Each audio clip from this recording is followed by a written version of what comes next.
BNB Holdingda situatsion markaz ish boshladi. Bu yerda ishlab chiqarish, logistika, agrosanoat jarayonlari hamda servis sohasiga oid ma'lumotlar yagona tizimda jamlanadi.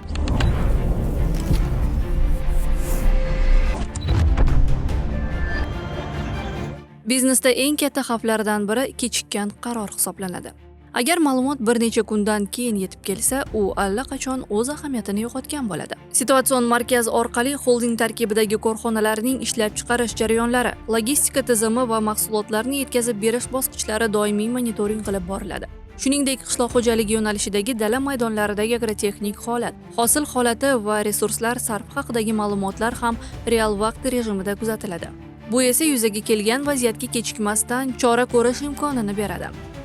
Bizning asosiy vazifamiz xolding tarkibidagi barcha korxonalar faoliyatini yagona tizim orqali kuzatish va tahlil qilish. Masalan, qishloq xo'jaligi yo'nalishida biz dala maydonlaridagi vaziyatni real vaqt rejimida kuzata olamiz. Hosil holati, agrotexnik jarayonlar, resurslar sarfi barchasi nazorat qilinadi. Bu esa kechikmasdan chora ko'rish imkonini beradi.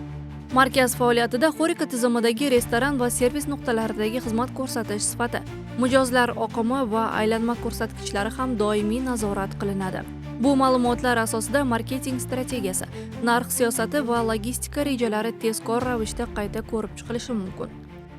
Shuningdek, korxonalar ish faoliyati samaradorligi ham doimiy monitoring qilinadi. Bu markazning asosiy afzalligi ma'lumotlar tarqoq holda emas, balki tizimli ravishda jamlangan.